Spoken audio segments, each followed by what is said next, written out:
is approximately where she was found. The 17-year-old high school junior stabbed more than a dozen times. Find out who it was before I died. Imagine leaving your door unlocked, letting your children play freely in the streets, and never thinking twice about walking home alone. That was life in Wahoo, Nebraska, a quiet town where everyone knew their neighbors, and the worst crime was usually nothing more than teenage mischief. It was March 1969, and spring was just beginning to soften winter's edge. But beneath this peaceful facade, something sinister was stirring. For 17-year-old Mary Kay Heese, March 25th started like any other day. She walked the familiar streets of her hometown, her school books clutched to her chest, perhaps thinking about homework, or what her mother might be cooking for dinner. But as dusk settled over Wahoo that evening, Mary Kay's empty chair at the dinner table would become the beginning of a nightmare that would haunt this community for decades. What happened in those crucial hours between Mary Kay's last known sighting and the grim discovery that followed? How could a young girl vanish from the streets of a town where everyone knew everyone else? And why would it take over 50 years for the truth to finally emerge from the shadows? This isn't just another small town murder story. It's a tale of shattered innocence, of a community forever changed, and of a family's relentless pursuit of justice. But most importantly, it's the story of Mary Kay Heese, a daughter, a student, a friend, whose life was cut tragically short on a spring evening that Wahoo, Nebraska would never forget. He allegedly murdered my cousin, brutally, threw her in a ditch, and drove away. To understand the magnitude of what was lost that March evening, you need to know Mary Kay Heese beyond the headlines that would later tell of her tragic end. She wasn't just another face in the hallways of Wahoo High School. She was the quiet force of kindness that made the ordinary extraordinary. Mary Kay's mother, Dorothy, often said her daughter was an old soul in a young body. At 17, while other teenagers were pushing boundaries, Mary Kay found joy in the simpler things. She was the daughter who'd help prepare Sunday dinners without being asked, the student who'd stay after class to help struggling classmates, and the friend who always seemed to know when someone needed a gentle word of encouragement. In the halls of Wahoo High, where she was a junior in 1969, Mary Kay wasn't part of the popular crowd, nor did she want to be. Her teachers remembered her as diligent and thoughtful, the kind of student who'd rather perfect an essay than gossip about the latest school drama. She had dreams of making a difference, though she kept them mostly to herself. Her notebooks, later found by investigators, were filled with not just schoolwork, but carefully written plans for the future. She was the responsible one, her classmates would later recall, the one you could always count on. That reliability became her trademark, whether it was volunteering at the local library or helping younger students with their homework. Mary Kay moved through life with a quiet grace that made her absence all the more devastating when it came. What no one knew at the time was that in the months before her death, Mary Kay had sensed something wasn't quite right. She never shared her concerns openly, but hints of unease would later be found in her private writings, subtle warnings that, in hindsight, took on a chilling significance. March 25th, 1969, dawned crisp and clear in Wahoo. Mary Kay rose early, as she always did, carefully selecting her outfit and packing her school books. Her mother, Dorothy, would later recall their last conversation over breakfast, ordinary words about ordinary things that would haunt her forever. The school day passed without incident. Mary Kay attended her classes, turned in her assignments, and made plans with a friend to study for an upcoming test. By late afternoon, she was seen walking near the intersection of 12th and Linden Streets, just 6 blocks from home. It was around 4:30 p.m., and the spring sun was still high enough to cast long shadows across the sidewalks. A neighbor noticed her familiar silhouette. Schoolbooks clutched close, her measured stride marking the familiar path she'd walked countless times before. But Mary Kay never made it home. As the hands of the kitchen clock crept past 5:30 p.m., Dorothy felt the first stirrings of worry. Her daughter was never late without calling. By 6:08 p.m., that worry had bloomed into fear. Calls to Mary Kay's friends yielded nothing. No one had seen her since school. As darkness fell over Wahoo, neighbors joined the increasingly frantic search, calling out her name into the growing night. Just after midnight, a passerby made the discovery that would change Wahoo forever. Along a desolate stretch of road south of town, partially concealed in a roadside ditch, lay Mary Kay's body. The scene told a story of unimaginable violence, multiple stab wounds marking a fierce struggle for life. Her schoolbooks lay scattered nearby, silent witnesses to her final moments. Law enforcement quickly cordoned off the area, but word spread through Wahoo like wildfire. Parents woke their children to check on them. Doors were locked. Phone lines buzzed with the terrible news. The sight of FBI agents arriving in their dark sedans the next morning confirmed what everyone already knew. This wasn't just a tragedy. It was the worst crime in Wahoo's history. The peaceful fabric of small-town life had been torn apart, and nothing would ever be quite the same again. They had never seen anything like this before. The investigation's numbers were staggering. Nearly 700 interviews conducted, dozens of potential suspects questioned, every square inch of the crime scene methodically searched. Yet each new lead seemed to evaporate as quickly as morning dew under the spring sun. The evidence painted a disturbing picture. Mary Kay had fought for her life. Defensive wounds on her hands proved that much. The multiple stab wounds suggested rage, perhaps even personal motivation. But the killer had been careful too. No murder weapon was ever found, and rain, in the hours after the discovery, had washed away crucial evidence. We're looking for someone who knew the area well, one FBI agent told reporters. The location where she was found wasn't somewhere you'd stumble upon by accident. This revelation sent shivers through the community. Could the killer be one of their own? Detectives worked around the clock, following every possible lead. They traced Mary Kay's final walk home, interviewing anyone who might have seen something unusual that afternoon. They investigated local troublemakers, drifters who'd passed through town, even people Mary Kay had mentioned in her diary. But each promising lead eventually hit a dead end.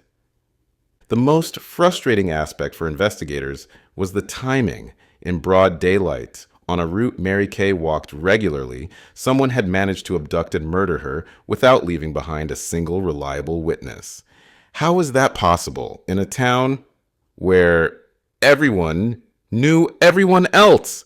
As weeks turned into months, the case began to cool. The FBI agents gradually withdrew, leaving behind boxes of interview transcripts and evidence files that would gather dust for decades. For Wahoo's residents, the lack of answers was almost as terrifying as the crime itself. If the killer wasn't caught, could it happen again? And worse still, was the murderer still walking among them? In the months following Mary Kay's murder, Wahoo underwent a transformation that went far deeper than the newly installed door locks and street lights. The town's innocence hadn't just been damaged, it had been shattered beyond repair. Parents who once let their children roam freely now enforced strict curfews. The simple act of walking home from school became an orchestrated operation, with groups of students moving together under watchful adult eyes. Neighbors who had never thought twice about leaving their doors unlocked now double-checked them obsessively. "We stopped being a town and started being suspects," recalled one longtime resident. Every lingering glance, every unexpected visitor, every unfamiliar car parked on the street became cause for suspicion. The murder had planted seeds of doubt that grew into thick walls of distrust. The high school halls where Mary Kay once walked became unnaturally quiet. Her empty desk served as a daily reminder of what had been lost. Teachers noticed their students growing up faster than they should have, forced to confront a darkness they weren't ready to understand. The Class of 70 yearbook would feature a memorial page for Mary Kay, a somber addition to what should have been a celebration of youth. Local businesses began closing earlier, especially during winter months, when darkness came sooner. The evening streets of Wahoo, once alive with the sound of children playing and neighbors chatting, fell silent. Even simple pleasures like evening walks became tainted by an undercurrent of fear. But perhaps the most profound change was invisible to the eye. It lived in the whispered conversations between parents, in the nervous glances exchanged when strangers passed through town, and in the unspoken question that haunted every resident: was the killer still among them? This uncertainty created a wound in Wahoo's community spirit that would take generations to heal. I promised Aunt Dorothy that I would continue to press to find out who it was. Time has a way of healing wounds, they say, but for Mary Kay's family, each passing year only deepened the mystery of her death. As Wahoo moved forward, Dorothy Heese watched her daughter's case slip further into the shadows of history. Files gathered dust in the police station basement. Witnesses' memories faded, and the trail grew colder with each passing season. But while others might have accepted the cruel silence of an unsolved case, Mary Kay's cousin, Kathy Tull, refused to let her memory fade. "I made a promise," Kathy would later say, her voice firm with conviction. "I promised Aunt Dorothy we wouldn't stop until we found the truth."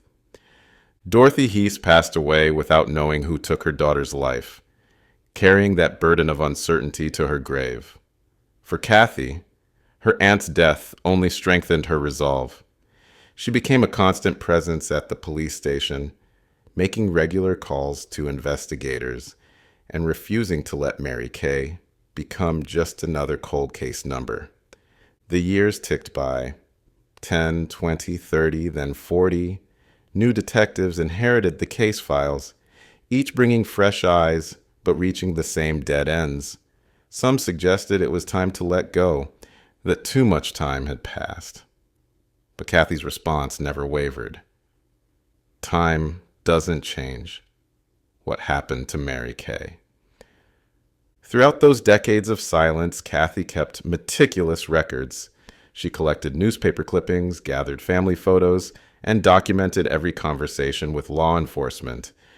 Her home became an unofficial archive of the case, boxes filled with the kind of details that investigators might have overlooked. "People thought I was obsessed," Kathy admitted years later. "Maybe I was, but someone had to keep Mary Kay's story alive. Someone had to keep fighting for her."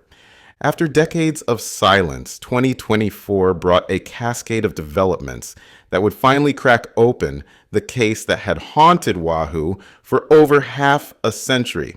It began with the decision that even Kathy Tull struggled with: the exhumation of Mary Kay's body. I cried. I was hoping I was doing the right thing, disrupting her. But we were at a point where if that was the only option we had, we needed to do it. The exhumation, conducted under the watchful eyes of modern forensic experts, promised to unlock secrets that 1969's technology couldn't reveal. But fate had another card to play. While sorting through her late Aunt Dorothy's belongings, Kathy made a discovery that sent chills down her spine. There, tucked away in an old box, was Mary Kay's necklace. You got all this out for me today, and in there you found this necklace. Yep. And this is the same one she was wearing in her pictures. Mm-hmm. Do you think she was wearing this necklace when she was murdered? I think she was wearing it that night. I think that the mortuary probably released this to Aunt Dorothy afterwards, or somebody did, because her name's written on the bag. More chilling still was what lay beneath it. A letter written by Mary Kay just months before her death. The words seemed to reach through time, carrying a warning no one had heeded. We had a little trouble around our house. I haven't found out who it is yet, but I'm getting the information. What trouble had Mary Kay sensed? What information had she been gathering? I kept calling and calling and calling, wanting to know where the case was and if we had any new evidence. And then when we put the tip line up, and when we did that, it seems that things kind of took off. The tip line Kathy had established years earlier suddenly crackled with new energy. People who had held their silence for decades finally began to speak. Perhaps it was guilt, or the realization that time was running out for justice to be served. Whatever the reason, the walls of silence began to crumble. Investigators, armed with modern DNA technology and these new leads, began piecing together a picture that had remained fragmented for over 50 years. The necklace, preserved in its paper tomb, yielded microscopic evidence that 1969's investigators couldn't have dreamed of finding. Mary Kay's letter provided context that transformed seemingly unrelated details into vital clues. It was like watching a photograph develop. One investigator would later say, every new piece of evidence made the picture clearer. They weren't just following a cold trail anymore. They were closing in on a killer who had walked free for far too long. As 2024 drew to a close, the investigation accelerated with an intensity that took even Kathy by surprise. Decades of dead ends were suddenly giving way to concrete leads. Justice, so long delayed, was finally within reach. On November 18th, 2024, in the quiet town of Ponca City, Oklahoma, time finally caught up with 77-year-old Joseph A. Ambrose. As U.S. Marshals moved in to make the arrest, they weren't just apprehending a suspect. They were closing a chapter that had remained open since 1969. The news of Ambrose's arrest hit Wahoo like a thunderbolt for a community that had lived with this unsolved crime for over 5 decades. The reality was almost too much to process. Here was a name, a face, an answer to the question that had haunted their town for generations. I was washing dishes when I got the call, Kathy Tull recalled, her voice breaking. My legs just gave out. After all these years, after all the dead ends and disappointments, we finally had him. The man accused of taking Mary Kay's life had been living quietly, perhaps thinking time had erased his tracks. As news crews descended on Wahoo, longtime residents struggled to reconcile their memories with this new reality. Many remembered 1969 as if it were yesterday. The fear, the searches, the candlelight vigils. Now, finally, there was a face to attach to those dark memories. The arrest sent shockwaves through both communities. In Ponca City, neighbors described Ambrose as unremarkable, someone who never drew attention to himself. In Wahoo, people struggled to remember if their paths had ever crossed with his. How had he managed to hide in plain sight for so long? For Kathy, the arrest brought a mixture of relief and renewed grief. I wish Aunt Dorothy could have lived to see this day, she said, touching the necklace that had helped break the case.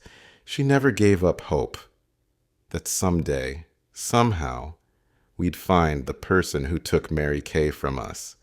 As investigators began revealing details of the case against Ambrose, the portrait they painted was one of meticulous police work, combined with scientific breakthroughs. The evidence that had seemed insufficient in 1969 now told a compelling story through the lens of modern forensic technology. The discovery of Mary Kay's necklace had proven crucial, providing investigators with DNA evidence that had been preserved unknowingly for over 5 decades, combined with information from the tip line and Mary Kay's prophetic letter. Investigators had finally assembled the pieces of this tragic puzzle. Yet some questions remained unanswered. What was the connection between Ambrose and Mary Kay? What had driven him to commit such a horrific crime? And why had he chosen to remain so close to the scene of his alleged crime for all these years? As the case moved toward trial, these questions hung heavy over Wahoo, reminding everyone that even solved mysteries can leave lasting shadows. If you want to see more true crime stories like Mary Kay's, don't forget to like and subscribe.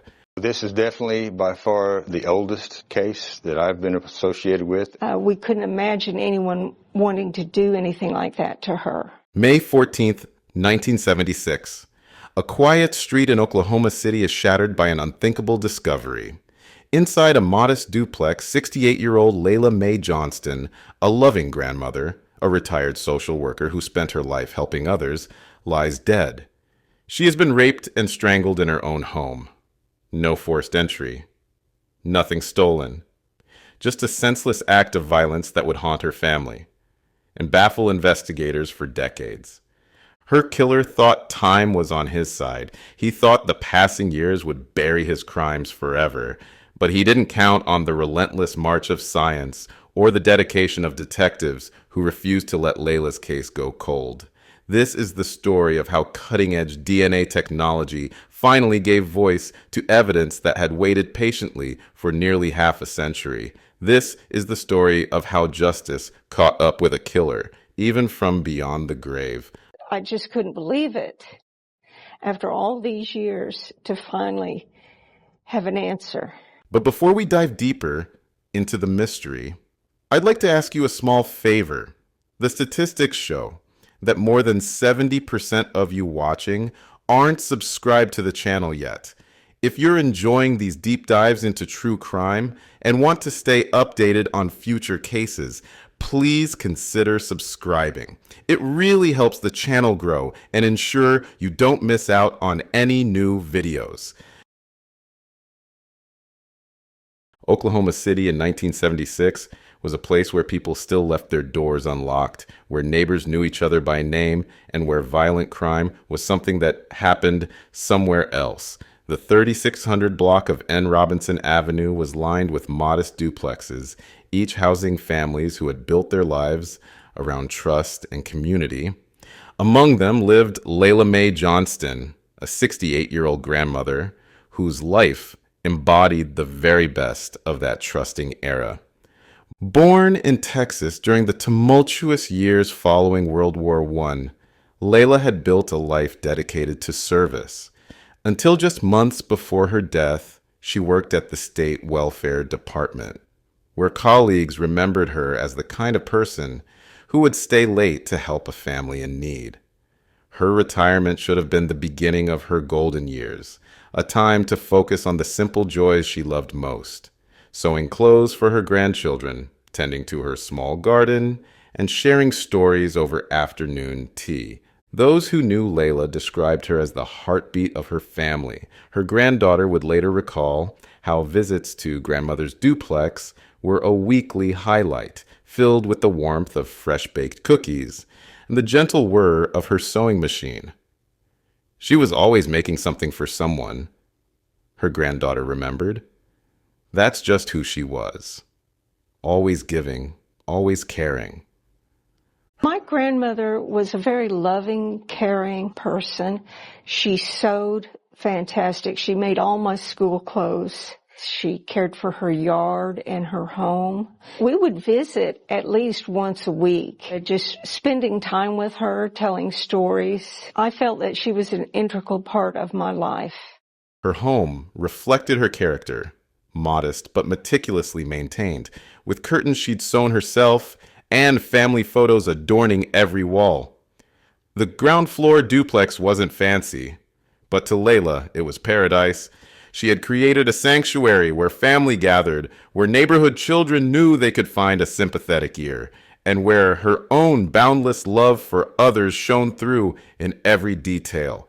But beneath the serenity of this picture-perfect life, a shadow was about to fall. The same trusting nature that made Layla beloved in her community would ultimately make her vulnerable to an unimaginable act of violence. The unlocked doors that symbolized neighborhood trust would soon become a tragic reminder of how times were changing. No one could have predicted that spring morning would be the last time neighbors would see Layla tending to her cherished garden. No one could have known that the community's sense of security was about to be shattered forever.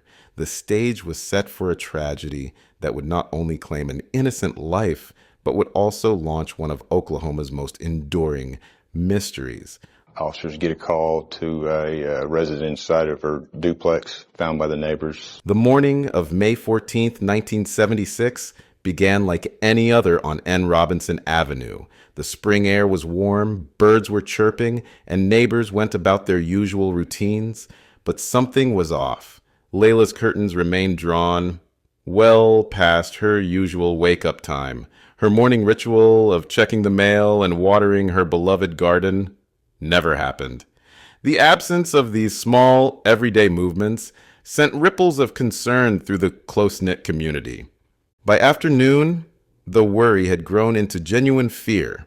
A neighbor, unable to shake the feeling that something was terribly wrong, decided to check on Layla. What they discovered would haunt them for the rest of their lives. There, in her own home, the place that should have been her sanctuary, lay Layla Mae Johnston's lifeless body. The police response was swift. As patrol cars pulled up to the duplex, neighbors gathered in small clusters on their porches, watching in disbelief as crime scene investigators filed in and out of Layla's home. The area was quickly cordoned off with yellow tape, transforming a peaceful street into a crime scene that would perplex investigators for decades to come. Inside, detectives found a scene that defied explanation. There were no signs of forced entry, suggesting Layla either knew her killer or that they had entered through an unlocked door, a common practice in the neighborhood at the time. Nothing appeared to be stolen. Her purse sat untouched. Her jewelry remained in place. This wasn't a robbery gone wrong. The killer had come with far more sinister intentions. The medical examiner's findings were grim. Layla had been raped and strangled. The violence of the attack stood in stark contrast to the gentle soul who had lived there. Even veteran detectives were shaken by the brutality inflicted on an elderly woman who had spent her life helping others. It made no sense, recalled one of the original investigating officers speaking years later. Here was this kind, elderly lady who wouldn't hurt a fly. She had no enemies. Everyone loved her. Why would anyone do this? The neighborhood reacted with a mixture of horror and disbelief. Doors that had never known a lock were suddenly bolted shut. Parents called their children inside before sunset. The trust that had defined their community was replaced by fear and suspicion. Who among them could have committed such a heinous act? For Layla's family, the news was devastating. Her granddaughter, who had visited just days before, struggled to comprehend how someone could harm her beloved grandmother. It was devastating. We were extremely upset and confused because they didn't take anything from the house. They just took her life. It wasn't just that we lost her, she would later say. It was how we lost her, the violence of it. It was impossible to understand. As news of the murder spread through Oklahoma City, it became clear that this wasn't just another crime. It was an attack on everything their community stood for: trust, safety, and the belief that good people were protected by their own goodness. But the worst part was yet to come. The killer had left almost no traces behind, except for one crucial piece of evidence that wouldn't reveal its secrets for nearly half a century. The Oklahoma City Police Department mobilized quickly, but from the start, investigators knew they were facing an uphill battle. In 1976, crime scene analysis was still primitive by today's standards. No DNA testing, no advanced fingerprint databases, no surveillance cameras to review. Detectives had to rely on old-school police work, door-to-door canvassing, witness interviews, and careful examination of physical evidence. Detective James Miller, one of the first investigators assigned to the case, later recalled the frustrating nature of the crime scene. Everything was neat, almost too neat, he said. It was like the killer knew exactly what he was doing, how to avoid leaving traces. But despite their best efforts to be careful, criminals always leave something behind. In this case, they had recovered crucial biological evidence. though its true value wouldn't be realized for decades to come, the investigation's first 48 hours were critical. Detectives interviewed dozens of neighbors, trying to piece together Layla's final days. Several reported seeing her working in her garden just 2 days before, appearing happy and at peace. No one had heard anything unusual on the night of the murder. No screams, no signs of struggle. It was as if evil had slipped in and out like a ghost. The hardest part was telling the family we had no solid leads, remembered Detective Miller. The lack of forced entry suggested Layla either knew her killer or that they had entered through an unlocked door, a common practice in the trusting neighborhood. But this only widened the pool of potential suspects while providing no clear direction. The crime lab worked tirelessly, processing fingerprints found throughout the duplex. But in an era before computerized databases, each print had to be compared manually to known offenders. Hair samples were collected, fibers were analyzed, and every inch of the crime scene was photographed. Yet each potential lead seemed to evaporate as quickly as it appeared. Perhaps most frustrating was the complete absence of witnesses. In a neighborhood where people typically kept their windows open in the spring weather, not a single person reported hearing or seeing anything suspicious.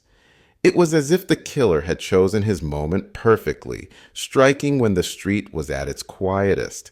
As days turned into weeks, the case began to cool. Tips that initially flooded the police hotline slowed to a trickle. The family's hopes for quick justice faded with each passing day.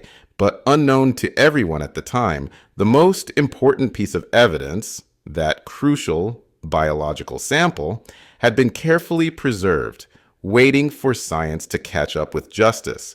The weeks turned into months, the months into years, and Layla Mae Johnston's case slowly gathered dust in the Oklahoma City Police Department's cold case files. But for her family, time didn't dull the pain. It only deepened the wound of not knowing. Every holiday gathering, every family milestone was marked by her absence. And the haunting question, who had taken her from them? I thought would never be finished. It had been so long. It had been, the little gnawing in the back of your head all the time that, who did this? The 1980s came and went. New technologies emerged, offering hope to families of other victims. But Layla's case remained frustratingly opaque.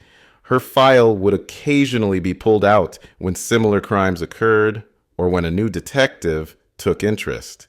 But each review ended the same way, with more questions than answers. In the early 1990s, as DNA testing began revolutionizing forensic science, Layla's family dared to hope. The biological evidence collected from the crime scene had been meticulously preserved, thanks to the foresight of those original investigators. But early DNA testing was limited, expensive, and required larger samples than what many old cases could provide. Meanwhile, Oklahoma City changed around them. The quiet neighborhood where Layla had lived became busier, more urban. Many of the original neighbors moved away or passed on, taking their memories of that terrible day with them. The duplex where she'd lived was eventually torn down, replaced by new construction, as if trying to erase the horror of what had happened there. For the detectives who'd worked the case, Layla's murder became the one that got away. Some cases just stick with you, said retired Detective Miller in a 2020 interview. You go home at night and you can't help but think about that gentle grandmother who deserves so much better. You think about her family, still waiting for answers. By the turn of the millennium, most people had forgotten about the murder of Layla Mae Johnston. But in the evidence room of the Oklahoma City Police Department, a small sample of DNA still waited silently, holding secrets that would soon rock the community to its core. The landscape of criminal investigation changed dramatically in 2018 when genetic genealogy burst into the spotlight with the capture of the Golden State Killer. Suddenly, decades-old cold cases had new hope. This revolutionary technique could do something unprecedented: identify suspects through their family trees, even if they'd never been arrested or had their DNA collected. By 2023, the Oklahoma City Police Department's cold case unit decided it was time to try this new approach with Layla's case. They partnered with DNA Labs International, DLI, a private forensic laboratory specializing in the most challenging cold cases. The biological evidence that had waited patiently for 47 years was about to tell its story. When we received Layla's case, we knew we had our work cut out for us, recalled Allison Martin Krensky, DLI's lead genealogist. But there was something about this case, a grandmother murdered in her own home, that made us determined to find answers. The process was painstaking. First, the lab had to extract usable DNA from the decades-old evidence, a delicate process that sometimes fails with aged samples. But Layla's case yielded a surprise. The DNA was remarkably well preserved, thanks to proper storage all those years ago. It was as if those original investigators had somehow known that someday this evidence would be the key. With a viable DNA profile in hand, Martin Krensky began the intricate process of genetic genealogy. Think of it as building a massive family tree in reverse. Instead of starting with a known person and working forward, they started with the DNA and worked backward through generations of connections. The team searched through public genealogy databases, looking for distant relatives who shared snippets of DNA with their unknown suspect. Each match was like a piece of an enormous puzzle. Some led nowhere. Others opened new avenues of investigation. For months, they traced family lines, studied birth certificates, death records, and marriage licenses. It's like finding your way through a maze, Martin Krensky explained. Every wrong turn actually helps you get closer to the right path. You just have to be patient and methodical. The team built out dozens of family trees, connecting dots that span generations and crisscross the country. Then, after more than a year of intensive work, the maze suddenly opened up. Multiple family lines converged on a single name, Charles O. Droke, born February 18, 1948. When investigators ran the name, they discovered something startling.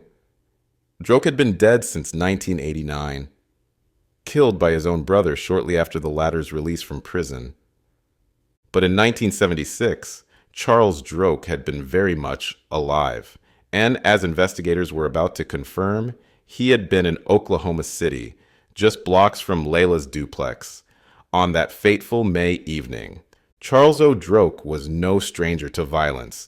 Born in 1948, he'd lived a life marked by trouble, though he'd somehow managed to avoid serious criminal charges. His death in 1989, murdered by his own brother, seemed a fitting end to a life of darkness. But until the DNA results came back, no one had connected him to one of Oklahoma City's most haunting cold cases. When detectives pulled Droke's records, a chilling picture emerged. In 1976, he'd been living just a few blocks from Layla's duplex. He would have known the neighborhood's routines, understood its trusting nature. He would have seen Layla, perhaps watched her tending her garden or returning from the grocery store. The thought sent shivers down the investigators' spines. The final DNA comparison was just a formality, recalled Detective Mike Burke from the cold case unit. But when those results came back as a match, it was still overwhelming. After 47 years, we were finally looking at the face of Layla's killer. The match wasn't just close, it was definitive. The DNA found at the crime scene was unquestionably Charles Droke's. Modern science had finally given voice to evidence that had waited nearly half a century to speak its truth. But the revelation brought with it a bitter irony. Droke had escaped earthly justice, killed in 1989 before DNA technology could catch up with him. His own violent death, shot by his brother in what police at the time ruled a domestic dispute, had come just as DNA testing was beginning to emerge as a forensic tool. In some ways, it feels like he cheated justice twice, said one investigator first by escaping detection for so long, then by dying before he could be held accountable. Yet there was still power in naming him, in finally being able to tell Layla's family who had taken their beloved grandmother from them. The case also raised haunting questions. Had Layla been Droke's only victim? Given the violence of the crime and his ability to avoid detection, investigators couldn't help but wonder if there were other unsolved cases that might bear his signature. But those answers, if they exist, likely died with him in 1989. What's certain is that on that May evening in 1976, Charles O. Droke committed a crime that would take nearly 5 decades to solve. He likely thought he'd gotten away with it. He couldn't have known that the evidence he left behind would eventually speak, even if he no longer could. The identification of Charles Droke as Layla's killer marked a historic moment for Oklahoma law enforcement. It was the first time the Oklahoma City Police Department had solved a homicide using genetic genealogy, ushering in a new era of cold case investigation. But for Layla's family, the revelation brought mixed emotions. After 47 years, you almost can't believe it, Layla's granddaughter shared, her voice thick with emotion. We finally have a name, a face to put to this nightmare. But he's been dead all these years, never having to answer for what he did to our grandmother. The case changed more than just one family's story. It sent ripples through the law enforcement community, proving that even decades-old cases could be solved with persistence and new technology. This success prompted the Oklahoma City Police Department to review other cold cases, looking for those where preserved DNA evidence might tell similar tales. For DNA Labs International and their dedicated team, Layla's case became a testament to the power of genetic genealogy. Every case solved is meaningful, explained genealogist Allison Martin Krensky. But there's something special about finally giving answers to a family that's waited nearly half a century. Most importantly, Layla Mae Johnston was no longer just another cold case number. Her story, while tragic, had finally found its ending. The kind grandmother who spent her life helping others, who sewed clothes for her grandchildren, and tended her garden with loving care, had at last received a measure of justice. As this chapter closes, new questions emerge. How many other killers are out there, their crimes hidden behind the passage of time? How many other families are still waiting for answers? And how many more secrets are locked away in preserved DNA samples, waiting for science to give them voice? If you've been moved by Layla's story, hit that like button and subscribe to hear more tales of cold cases solved through groundbreaking science. Leave a comment below sharing your thoughts. Do you think genetic genealogy is the key to solving more decades-old crimes? And what other cold cases would you like to see us cover? Remember, as Layla's case proves, it's never too late for justice. Sometimes it just needs a little help from modern science to find its way. Stay tuned for our next video, where we'll explore another fascinating case.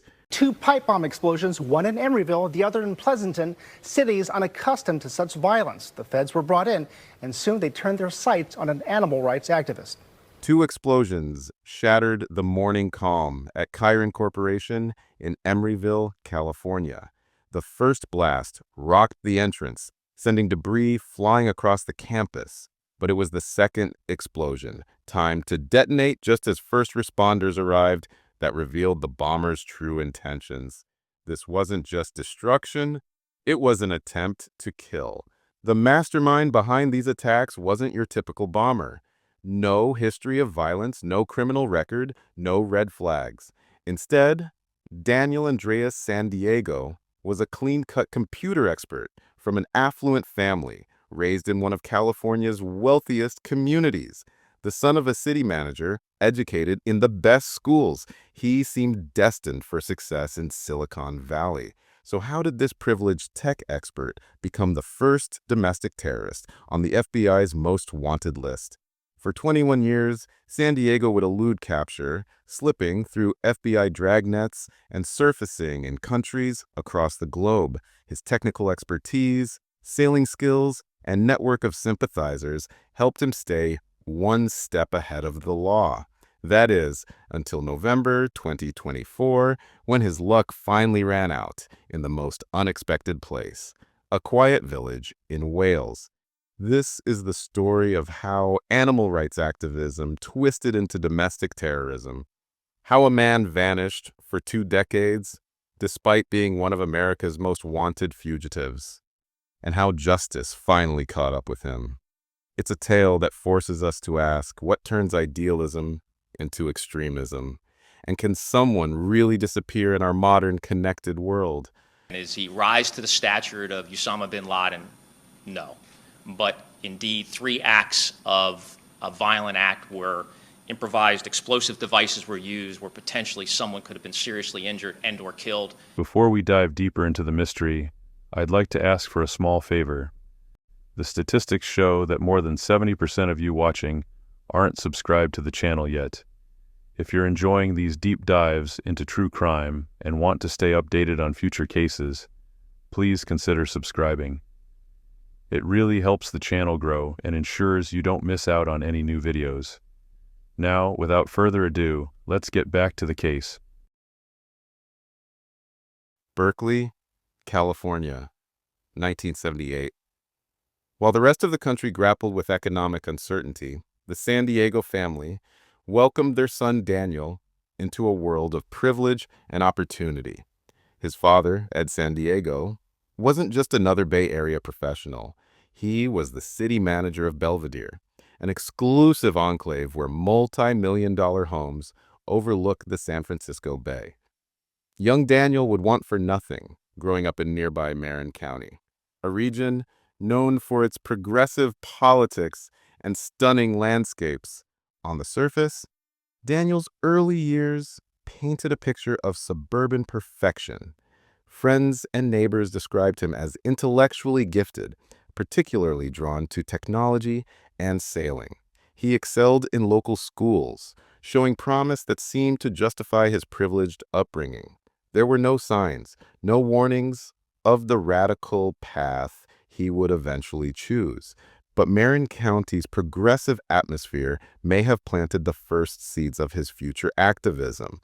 The region was a hotbed of environmental and animal rights movements, where passionate advocacy was as common as luxury cars in driveways. For a bright, impressionable young man, these causes offered something his comfortable life couldn't: purpose. Yet, even as Daniel began exploring activist circles in his teens, none could have predicted his eventual transformation. This wasn't a story of rebellion against privilege. Many of his peers supported similar causes without turning to violence. Something deeper was brewing in Daniel's psyche, a shift that would eventually turn the quiet tech enthusiast into one of America's most notorious domestic terrorists. His sailing skills, honed on the waters of San Francisco Bay, and his growing expertise in computer networks seemed like perfect preparations for a successful career. Instead, they would become tools for a life on the run, abilities that would help him evade capture for over 2 decades. All the resources that are put to capturing those people, for somebody to be out there for 20 years and not found, means that they put a lot of effort to being not found. The shift in Daniel San Diego's life didn't happen overnight.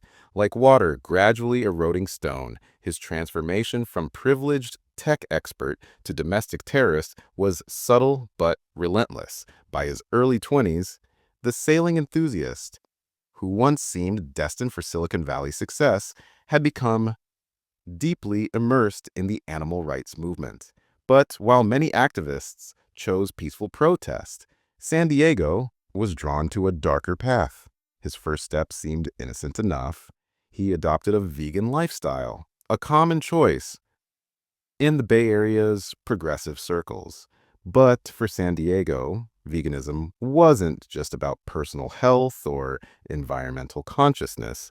It became a political statement, an ideology that would eventually consume his entire worldview. He began attending animal rights protests, where his quiet intensity and technical knowledge made him stand out among the passionate crowds. As his involvement deepened, San Diego gravitated toward more extreme elements within the movement. The Animal Liberation Brigade, ALB, and similar groups offered what mainstream activism couldn't: direct action against those they deemed responsible for animal cruelty. These organizations, while not officially labeled as terrorist groups, were known for their aggressive tactics and property destruction. It only takes a spark. These words, tattooed across San Diego's chest alongside an image of burning buildings, became more than just body art. They were a manifesto, a glimpse into the mindset of a man who believed that revolutionary change required dramatic action. The pastoral scene, engulfed in flames, spoke volumes about his growing conviction that peaceful protest was insufficient. His technical background proved to be a double-edged sword. The same skills that could have launched a lucrative tech career now served a darker purpose. San Diego used his computer expertise to communicate securely with like-minded extremists, researching targets while staying under law enforcement's radar. His sailing abilities, once a hobby, became a potential means of international escape. By the early 2000s, San Diego's frustration with mainstream animal rights organizations had reached a breaking point. He began expressing views that even fellow activists found disturbing, suggesting that more aggressive measures were necessary to stop animal testing. His focus increasingly centered on companies like Huntington Life Sciences and their corporate partners, entities he saw not as businesses, but as perpetrators of systemic cruelty. Those who knew him during this period described a man consumed by his cause. Former associates recalled his mounting anger toward companies involved in animal testing, his growing conviction that traditional activism was failing to create meaningful change. But even they couldn't predict that his radicalization would soon explode into violence that would shock the Bay Area and launch one of the FBI's longest manhunts. We know that there were possibly plastic devices with egg timers as a part of the device. August 28, 2003, dawned like any other day at the Chiron Corporation in Emeryville, California. Employees arrived for work at the sprawling biotech campus, unaware they were about to become targets in one of the most notorious domestic terrorism attacks in Bay Area history. At 3:47 a.m., the first explosion rocked the entrance of Chiron's headquarters. The blast shattered windows and twisted metal, sending debris across the normally pristine campus. But this was just the beginning.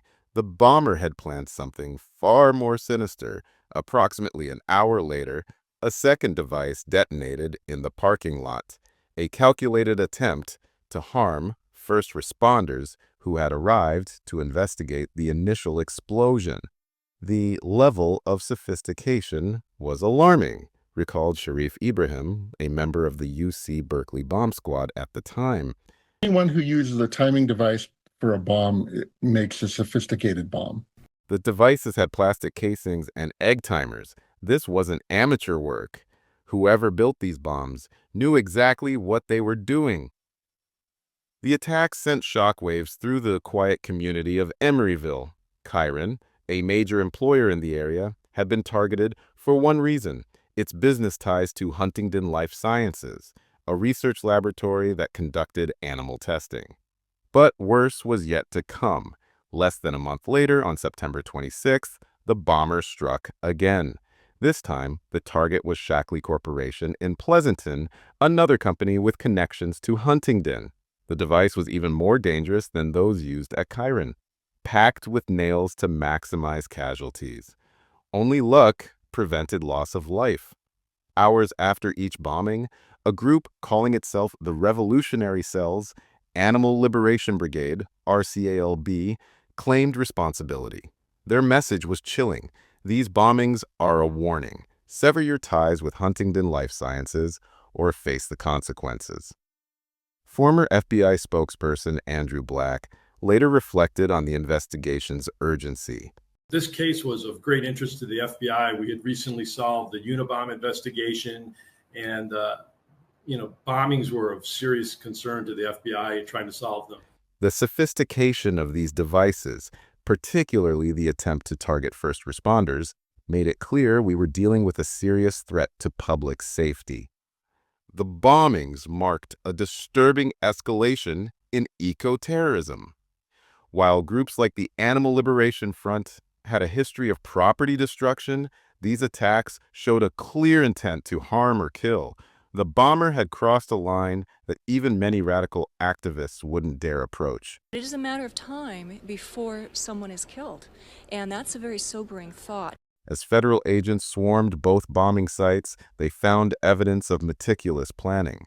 The devices showed technical expertise that suggested the bomber had either military training or significant research into explosives. The timing mechanisms, the strategic placement, the choice of targets, everything pointed to a perpetrator who combined ideological fervor with dangerous technical skill. Please remember, San Diego is considered armed and dangerous.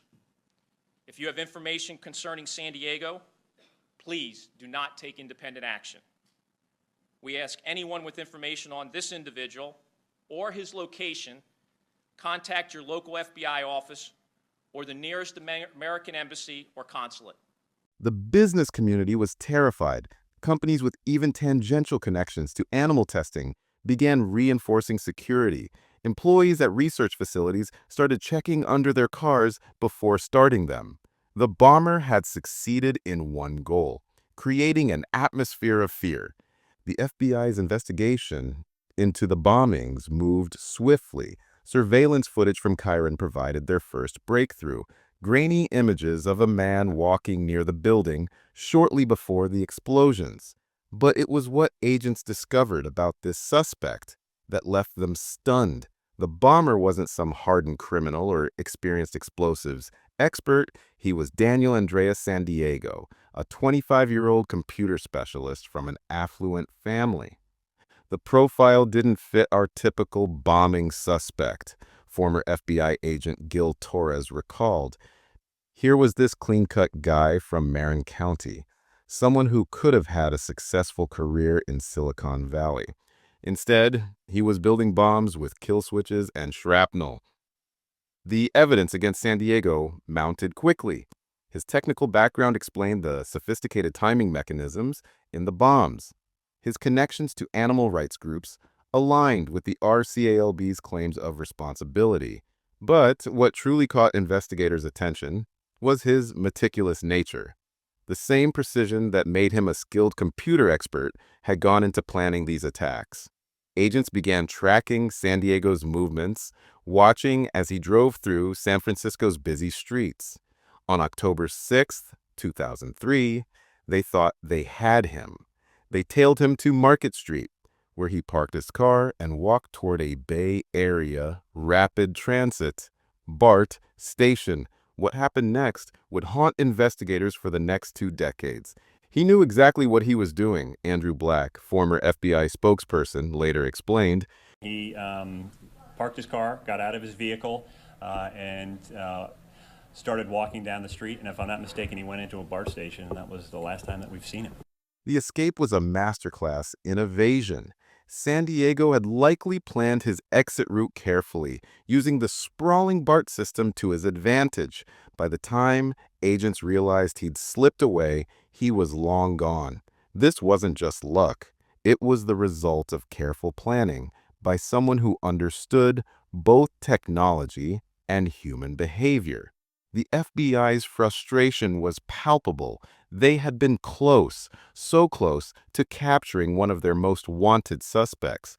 Instead, they were left with a series of haunting questions. How had he known he was being watched? Where would he go? And most importantly, who was helping him? In cases like this, there's almost always a support network, Torres explained. Someone was helping him, providing money, safe houses, fake documents. These things don't happen in isolation. The investigation expanded rapidly. Agents interviewed known associates, monitored animal rights gatherings, and chased down every lead. But San Diego had vanished completely, leaving behind only speculation about how a domestic terrorist could simply disappear in an age of increasing surveillance and connectivity. In 2009, 6 years after the bombings, the FBI made an unprecedented move. Daniel Andreas San Diego became the first domestic terrorist added to their most wanted terrorists list, a roster previously reserved for international threats like Osama bin Laden. Today we're announcing the addition of Daniel Andreas San Diego to the FBI's most wanted terrorist list. San Diego is wanted for his alleged involvement in the bombing of 2 biotechnology facilities in the San Francisco Bay Area. San Diego is the first domestic terrorist to be included on the most wanted terrorist list, a list that has historically been reserved for international terrorists indicted for various acts of terrorism against U.S. interest. His face appeared on digital billboards in Times Square, and a $250,000 reward beckoned informants. Yet somehow, this high-profile fugitive continued to evade capture. It's not just about hiding, explained former FBI agent Gil Torres. It's about hiding smart. San Diego understood how to exploit gaps in international jurisdictions, how to move without leaving electronic fingerprints. He was playing a chess game with law enforcement, and for a long time, he was winning. Reports of sightings poured in from across the globe. One day, he was spotted in western Massachusetts, the next in Costa Rica.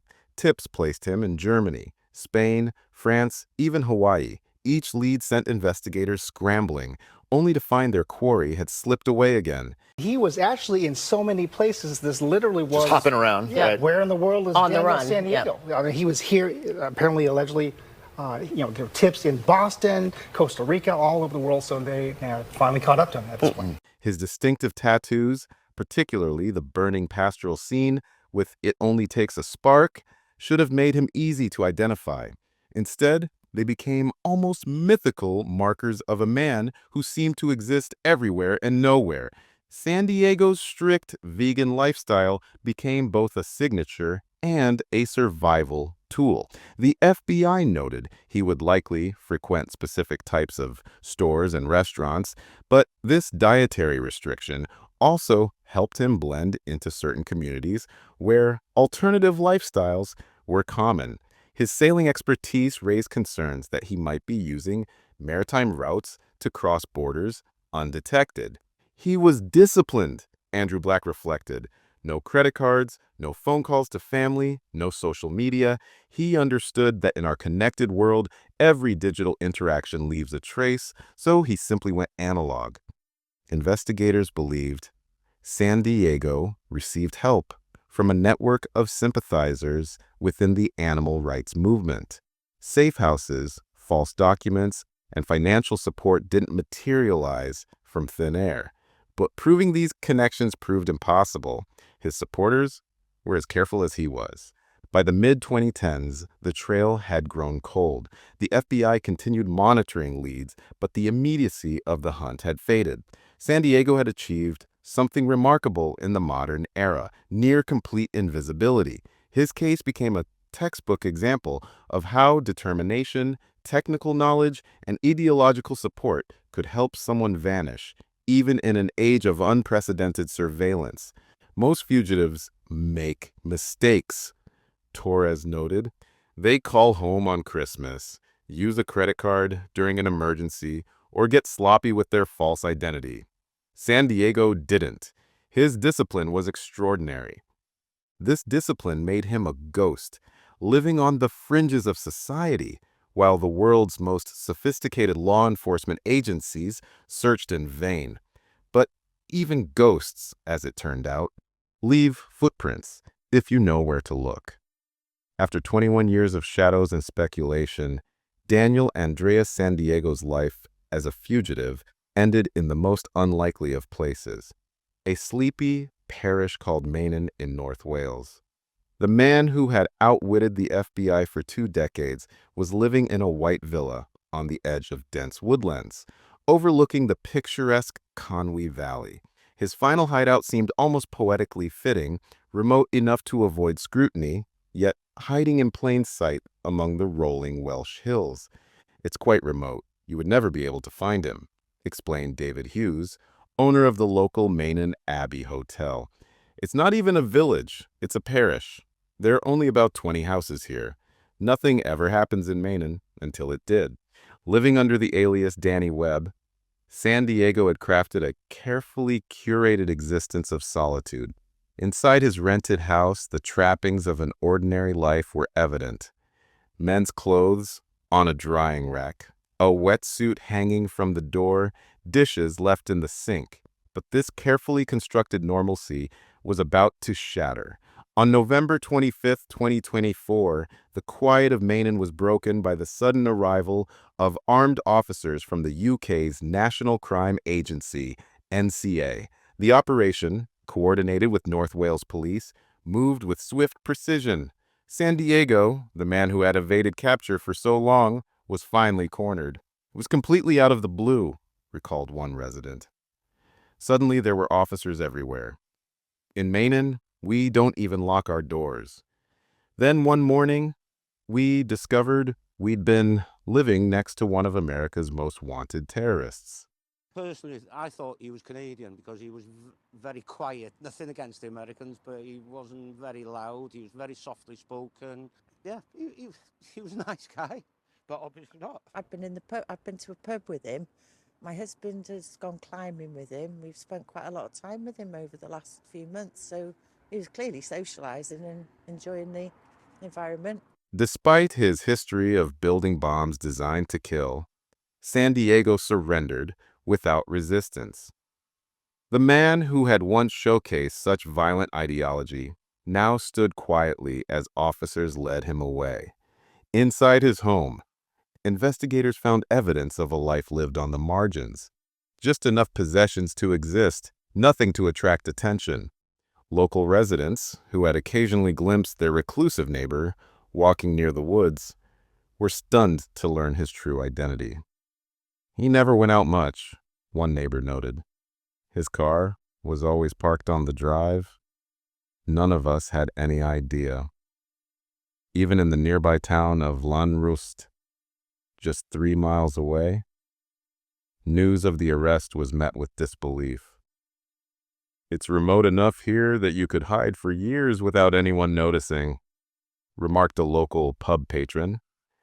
I guess he thought this was the perfect spot. Well, it's a good place to hide, though, isn't it? Out in the countryside. Well, I just wish I knew he was there so I could have had the reward money. The FBI's reaction was one of measured triumph. We were very close to capturing him then. He eluded them. They had a surveillance team on him, and he eluded them by parking the car near a BART station. That's a train station, hopping on it, never to be seen for 21 years. After years of frustration, one of their most elusive fugitives was finally in custody. Christopher Wray, the FBI director, emphasized the significance. Daniel San Diego's arrest after more than 20 years demonstrates that the FBI's commitment to justice has no expiration date. The following day, San Diego appeared at Westminster Magistrates' Court in London, marking the beginning of extradition proceedings that would eventually return him to face charges in the United States. His calm demeanor in court reflected the same disciplined personality that had helped him evade capture for so long. The capture of Daniel Andrea San Diego represents more than just the end of a manhunt. It's a stark reminder of how a privileged life can spiral into extremism and how determination can help someone disappear, even in our hyper-connected world. His case challenges our understanding of both domestic terrorism and the limits of modern surveillance. This wasn't just about catching one man, reflected former FBI spokesperson Andrew Black. It was about sending a message to anyone who thinks they can evade justice indefinitely. San Diego's case shows that time doesn't weaken our resolve. It strengthens it. The implications of his capture rippled through multiple communities. For law enforcement, it highlighted both the challenges and possibilities of international cooperation. The successful collaboration between the FBI and UK authorities demonstrated how global partnerships could overcome the jurisdictional gaps that fugitives often exploit. For the animal rights movement, San Diego's case remains a complicated legacy, while mainstream activists have long distanced themselves from his violent methods. His 2-decade evasion made him something of a folk hero in more radical circles. His capture reignited debates about the line between passionate advocacy and criminal extremism. There's a right way and a wrong way to express your views, FBI Director Christopher Wray emphasized after the arrest. It's the callous disregard for the community. It's okay to have a difference of opinion politically, but when you use or resort to violence and destruction of property and risk to human life, you're way out of bounds. The technical sophistication of San Diego's bombs and his ability to evade detection for so long also raised troubling questions about the intersection of ideology and expertise. His case demonstrated how technical skills, when combined with extremist beliefs, could create particularly dangerous threats. Perhaps most significantly, his capture in a quiet Welsh village underscored an essential truth about fugitive life. No matter how carefully constructed, a false identity leaves cracks. Even San Diego, with his disciplined approach to evading detection, couldn't maintain perfect invisibility forever. As he awaits extradition in a London prison, the full impact of his story continues to unfold. His case will likely influence how law enforcement approaches similar investigations in the future, particularly in an era where digital surveillance meets increasingly sophisticated evasion techniques. 21 years, 2 continents, countless false leads. The story of Daniel Andreas San Diego reads like a Hollywood thriller, but the reality is far more chilling. A brilliant mind twisted by extremism, technical skills turned to terrorism, and a game of cat and mouse that spanned decades. His capture in that quiet Welsh village doesn't just close a chapter in FBI history. It raises questions that we as a society must grapple with. How does someone with every advantage in life choose a path of violence? What drives a person to abandon everything they know to live as a ghost? And perhaps most troubling, how many others like San Diego are out there, hiding in plain sight, waiting for their moment? As San Diego faces justice in an American courtroom, his case reminds us that no matter how far someone runs, how carefully they hide, or how long they evade capture, the long arm of the law often finds a way. From the streets of Berkeley to a remote Welsh parish, his journey shows that even the most meticulous plans can unravel. If you're fascinated by stories of high-stakes manhunts and criminal masterminds, make sure to hit that like button and subscribe to our channel. Drop a comment below with your thoughts. Do you think San Diego's technical expertise made him a more dangerous threat? How do you think he managed to stay hidden for so long? Join us next week when we explore another shocking case that proves truth is often stranger than fiction. Until then, remember, sometimes the most dangerous criminals aren't the ones who look the part. As soon as her friend came out of the restaurant, him and the other friend, they went to look for her, and she was gone, nowhere to be found. Trust is a fragile thing, especially in small towns. It's the invisible thread that binds communities together, creating a sense of safety, of knowing your neighbors, of believing that the darkness of the world stops at your town's borders. But what happens when that thread snaps? When the unthinkable creeps in, turning peaceful riverbanks into crime scenes and friendly faces into suspects? In the summer of 1988, the quiet town of Sumner, Washington, learned just how quickly that sense of security could shatter. A young woman's body, stripped of both clothing and dignity, drifted in the murky waters where the Puyallup and White Rivers meet. She was someone's daughter, someone's sister, someone's friend. But for 2 haunting months, she would remain nameless, her identity as mysterious as the circumstances of her death. This is the story of Tracy Whitney, an 18-year-old whose dreams were violently stolen one August night. It's a tale of a killer who walked free for decades, of a family's relentless pursuit of answers, and of how modern science finally unveiled secrets that the river had kept hidden for 34 years. But most of all, it's a reminder that in small towns where everyone knows everyone, the most dangerous person might be the stranger you never noticed at all. But before we dive deeper into the mystery, I'd like to ask you a small favor. The statistics show that more than 70% of you watching aren't subscribed to the channel yet. If you're enjoying these deep dives into true crime and want to stay updated on future cases, please consider subscribing. It really helps the channel grow and ensure you don't miss out on any new videos.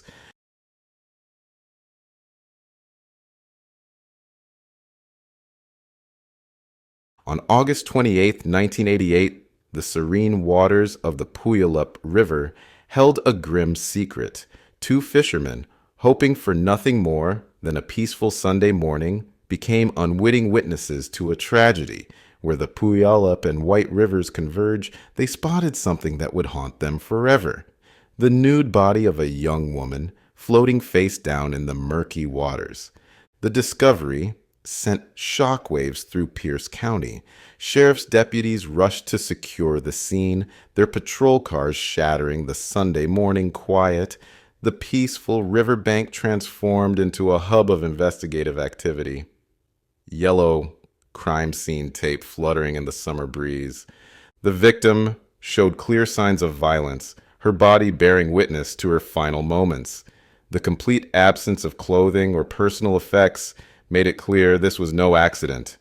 Someone had taken great care to strip away anything that might identify her, leaving investigators with more questions than answers. News of the discovery spread like wildfire through Sumner and its neighboring communities. In these small towns, where violent crime was rare, such incidents hit particularly hard.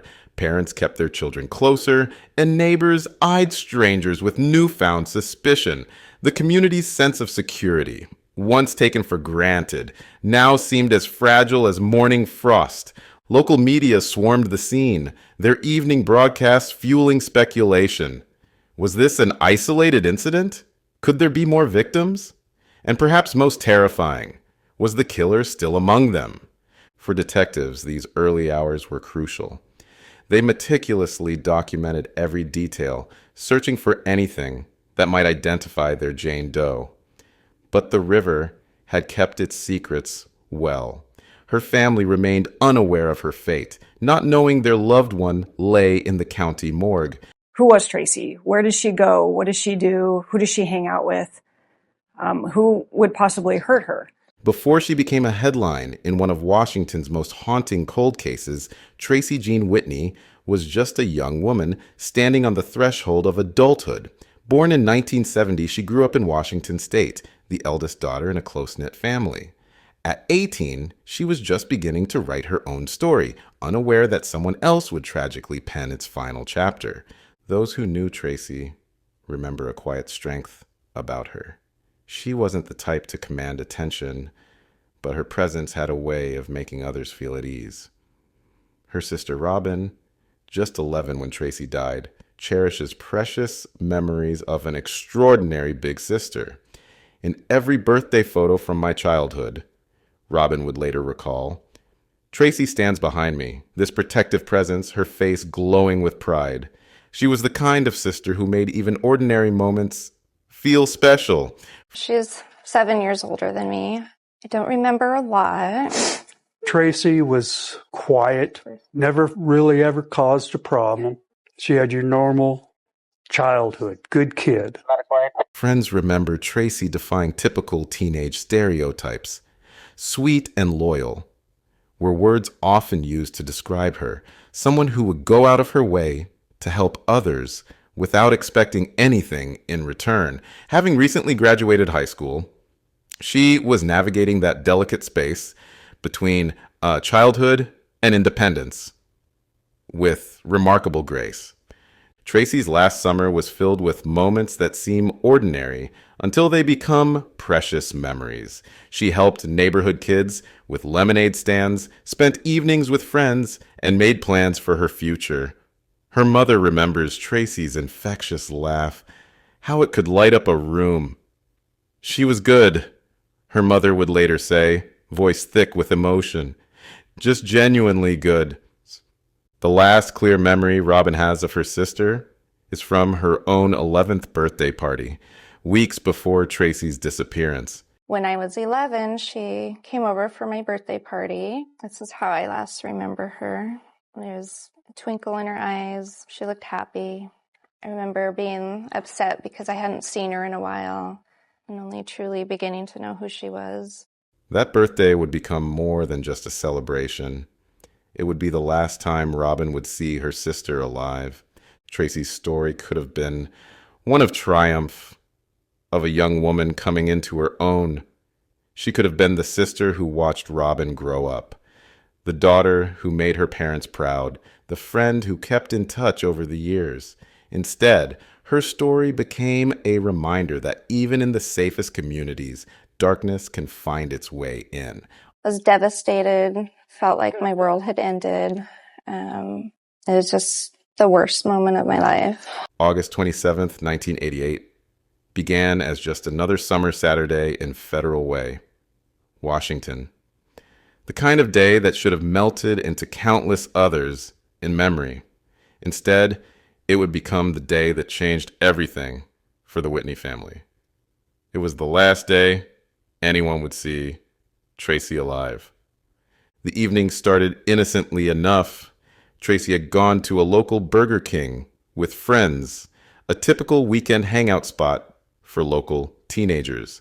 The restaurant, with its familiar fluorescent lights and plastic booths, was packed with the usual weekend crowd. But what began as a casual night out would soon take a dark turn that no one could have predicted. Witnesses later described a tense scene unfolding at the restaurant. Tracy became involved in an argument with her ex-boyfriend, the details of which would later become crucial to investigators. The quarrel escalated, emotions running high. Those who saw Tracy that night remember her being visibly upset, tears in her eyes. Then, in a moment that would haunt everyone present, she walked out of the restaurant and into the warm August night. Her friends, concerned about her emotional state, immediately went looking for her. They searched the parking lot, calling her name. They checked nearby streets and familiar hangouts, but Tracy had vanished into the darkness. At first, they hoped she had just gone home to cool off. A reasonable assumption given the circumstances. No one imagined they were witnessing the beginning of a nightmare. Hours ticked by with no word from Tracy. For a responsible young woman who always kept in touch with family and friends, this silence was deafening. Her mother, initially trying to stay calm, began making increasingly worried phone calls. Each unanswered ring amplified the growing sense of dread. This wasn't like Tracy. She wouldn't just disappear without telling anyone. By the next morning, panic had set in. Tracy hadn't come home. She hadn't called. She hadn't reached out to any friends. Her bed remained untouched, her personal belongings exactly where she'd left them. Her family contacted the police. But in 1988, missing person cases, especially involving teenagers, often weren't treated with immediate urgency. There was a tendency to assume young people had simply run away, would cool off, would come home on their own. But Tracy's family knew better. They knew their daughter, their sister. This wasn't a rebellious teenager running away from home. This was something far more sinister. As Sunday dawned, they couldn't know that just miles away, fishermen were about to make a discovery that would confirm their worst fears. The time between Tracy leaving the Burger King and the discovery of her body would later become the focus of an intense investigation. What happened in those crucial hours? Who did she encounter? How did she end up in the river? These questions would haunt investigators and family alike for decades to come. Less than 24 hours after walking out of that Burger King, Tracy's life ended violently. While her family searched frantically and friends waited for her call, she was already gone, her body drifting in the dark waters of the Puyallup River. At the Pierce County Medical Examiner's office, her story was written only in bruises and trauma. In this particular case, there were a lot of blunt force injuries on her. The medical examiner actually ruled it as a homicide due to the fact she had died of asphyxiation caused by strangulation with probable smothering as well. The autopsy painted a horrific picture: death by asphyxia, a violent struggle marked by multiple injuries, and evidence of sexual assault. The killer had methodically stripped away all identification, but left behind crucial DNA that would prove fatal. Decades later, for 2 haunting months, she remained nameless, while detectives worked through missing persons reports, and the community held its breath. Parents kept their children closer. Young women traveled in groups.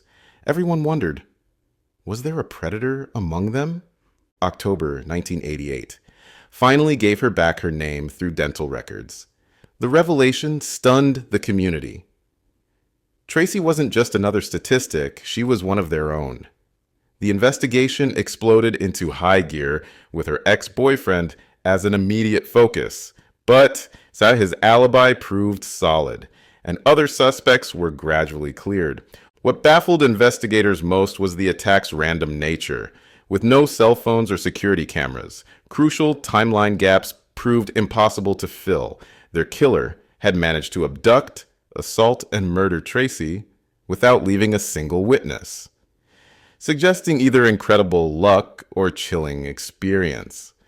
The trail cooled, but detectives preserved the DNA evidence, though testing in 1988 was primitive. That evidence would wait decades in storage, a silent witness holding secrets that technology wasn't yet ready to reveal.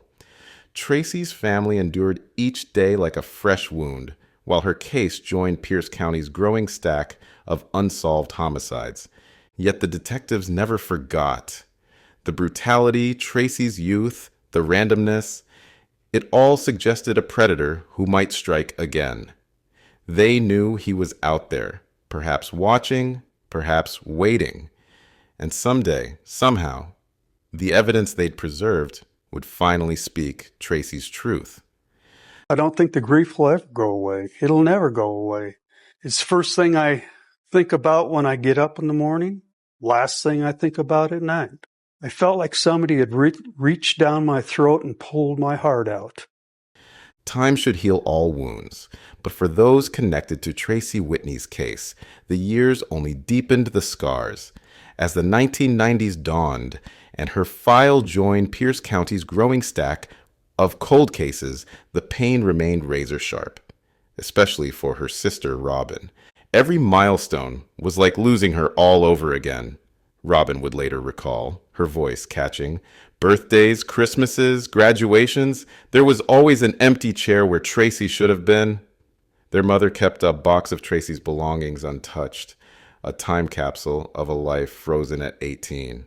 Years passed, but their hope for justice never wavered, even as leads grew colder and witnesses' memories faded. The case wasn't completely dormant. Periodically, detectives would dust off Tracy's file, poring over evidence they'd memorized years ago, hoping fresh eyes might catch something they'd missed. But their killer had been careful, methodical, leaving behind only DNA evidence that 1990s technology couldn't unlock. Each renewed investigation ended in familiar frustration. 2005 brought what seemed like a breakthrough.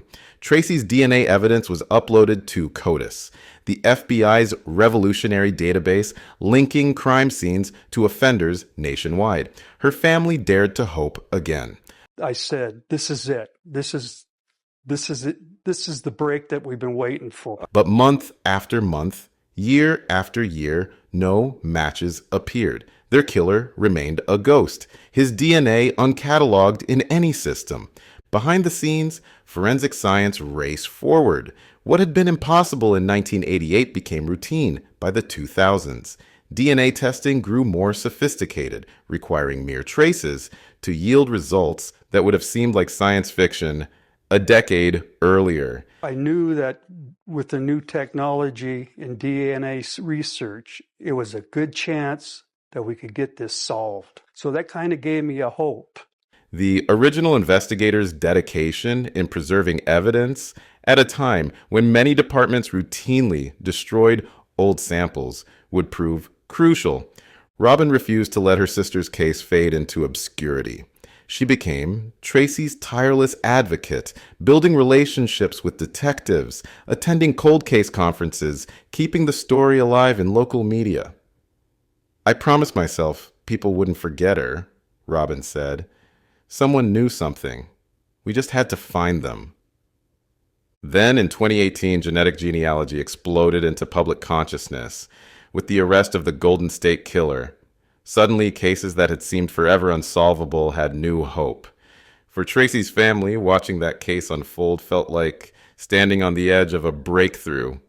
After 3 decades of dead ends, could this new science finally put a name to their nightmare? As 2021 approached, they had no way of knowing that Tracy's case was about to break wide open. But the answer, when it finally came, would prove more bittersweet than anyone could have imagined. Tracy Whitney's case still haunted retired Detective Sergeant Linnell Anderson. After countless investigations across her career, this one refused to let go. The carefully preserved DNA evidence from 1988 held secrets, waiting for science to catch up to their killer's identity. Anderson's determination drove her to secure a grant from the Washington State Attorney General's office for cutting-edge DNA testing. Her goal was audacious but simple: unmask the predator who had eluded justice for over 3 decades. The approval felt like the first ray of hope in years. And finally, she called me up one day and she said, "Ron, I'm going to come up. Got the ID on the murder. But I want to tell you something right now. There's not going to be an arrest." Enter Parabon Labs, pioneers in genetic genealogy, the same revolutionary technique that had finally unmasked the Golden State Killer.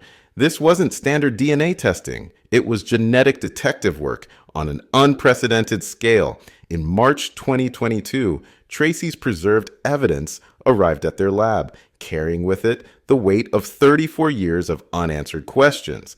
The process was like building a massive puzzle without having the picture. Genetic genealogists worked backward through time, constructing intricate family trees stretching back centuries. Each DNA match was a potential pathway to their killer, each branch of the family tree a possible route to justice. One wrong turn could derail years of work. Then, in August 2022, a name emerged from the genetic maze: John Guillot Jr. But the breakthrough came with a devastating twist. Guillot had died from cancer in January 2022, just months before his identification. Even more frustrating, his body had been cremated, seemingly taking with it any chance of final confirmation. But Detective Anderson refused to let her quarry slip away one last time. Learning that Guillot's recently deceased son's remains were at the medical examiner's office, she saw one last chance. The DNA comparison was conclusive. The son's genetic profile proved that his father was the man who had left his DNA on Tracy's body. The evidence was undeniable. Their killer had been living in Puyallup all along, just miles from where he had disposed of Tracy's body. For 34 years, Guillot had walked freely among them, probably driving past the very spots where detectives had searched for clues, carrying his dark secret until cancer, not justice, finally claimed him. For Anderson and her team, the identification brought a complex mix of triumph and regret.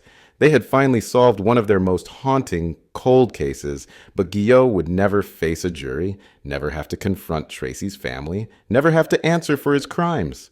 Science had revealed his identity, but death had granted him one final escape.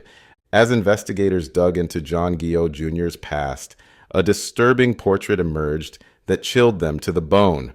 This wasn't some drifting predator who had struck and vanished. He was their neighbor, a longtime resident of Puyallup. Guillot had lived for decades, just miles from where he'd disposed of Tracy's body, blending seamlessly into the fabric of small-town life. At 65, Guillot had mastered the art of invisibility through ordinariness. He was the kind of man who could live next door for years without drawing a second glance. But beneath this unremarkable exterior lurked something monstrous, and investigators soon discovered Tracy might not have been his only victim. 2 other deaths now cast long shadows over Guillot's past. In 2010, his girlfriend died under suspicious circumstances. A decade later, in 2020, his wife's death drew similar scrutiny. In both cases, Guillot had been questioned but never charged. The evidence too circumstantial. His explanations just plausible enough. But now these cases took on a darker meaning. This wasn't just about Tracy anymore, Detective Anderson revealed, her voice tight with contained fury. We had to wonder how many others there might have been. The pattern was impossible to ignore. 3 decades of suspicious deaths, all connected to one man who had perfected the art of escaping justice. Tracy's murder now appeared to be the work of an experienced predator. Unlike many homicide cases where victim and killer share some connection, Guillot had chosen her opportunistically. Young, vulnerable, alone, she had been the perfect target for a hunter who likely had years of practice both before and after that fatal night in 1988. The most haunting aspect wasn't just what Guillot had done, but how close he'd stayed to his crime. For years, he had lived and worked in the area while detectives searched for Tracy's killer. He had probably read about her death in the papers, watched the news coverage, perhaps even joined conversations about the case that had shocked their community. Like a spider in its web, he had watched and waited, secure in his anonymity. When cancer claimed Guillot in January 2022, he nearly took his secrets to the grave. Only the preservation of DNA evidence and the advent of genetic genealogy prevented his final escape, but his death left crucial questions forever unanswered. How many other victims were there? What drove him to kill? How had he maintained his facade of normalcy for so long? The identification of John Guillot Jr. brought an end to decades of uncertainty. But for the Whitney family, the resolution felt hollow. In my head, I always thought we'd be sitting in a courtroom, Robin shared, her voice trembling. Instead, we just have a name. That's where it ends. Her words captured the bittersweet reality of solving a cold case, only to find the killer beyond earthly justice. For the community of Sumner and Federal Way, putting a name to their boogeyman brought its own kind of peace.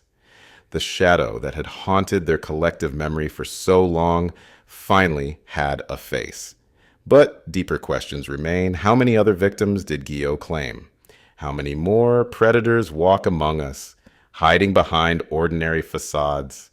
And how many families still wait for answers, hoping that advancing science might finally break their case? What do you think?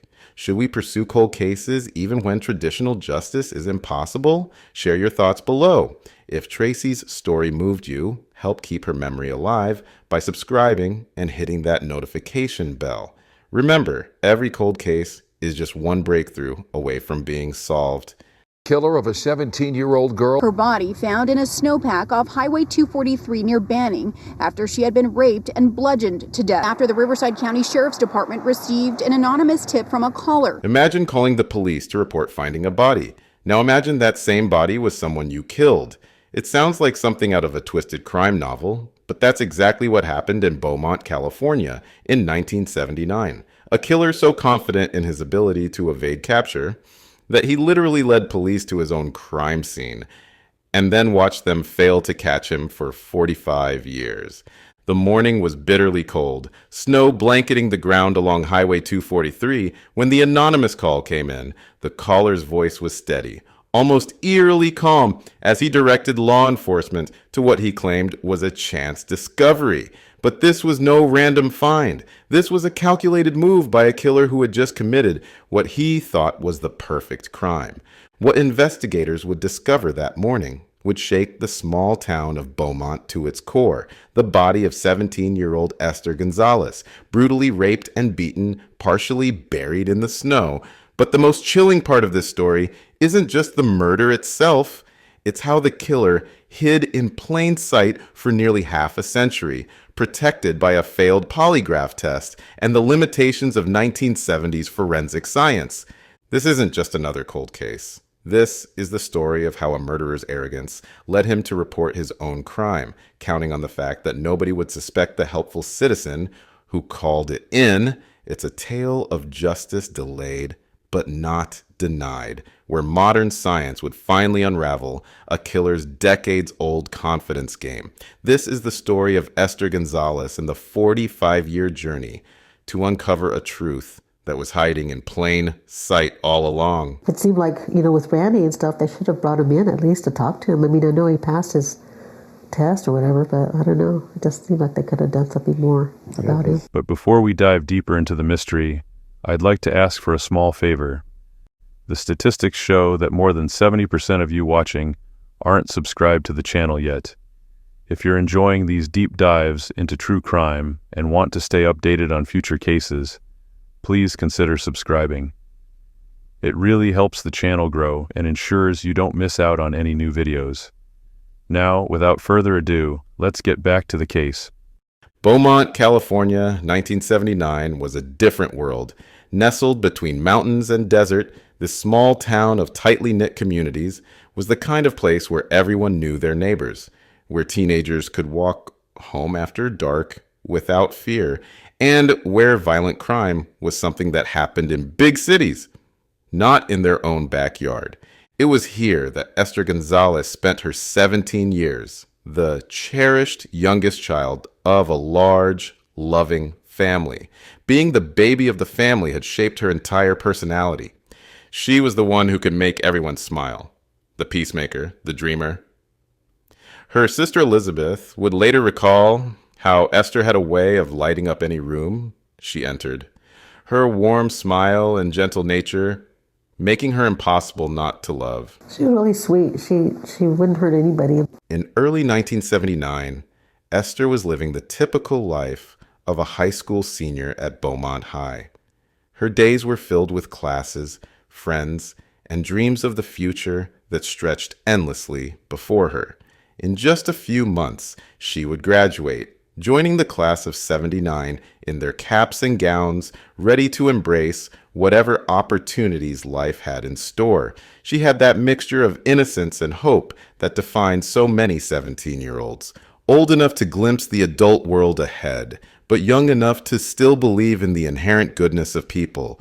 But like any teenager, Esther's life wasn't without its struggles.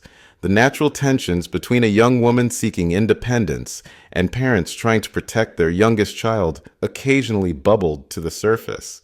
These arguments were normal, healthy even, part of growing up. No one could have known that one such disagreement would set in motion a chain of events leading to tragedy. On February 9th, 1979, Esther had an argument with her father, the kind that happens in households across America every day. The subject of their disagreement has been lost to time, likely seeming inconsequential even then. But its aftermath would haunt her family forever. Frustrated and wanting space, Esther decided to walk to her sister's house in nearby Banning, a journey she had made countless times before. Her sister Elizabeth, sensing the tension, offered to give her a ride later that evening. It was a simple gesture of kindness, the type of offer siblings make every day without thinking. But Esther, perhaps still caught in the aftermath of the argument, declined.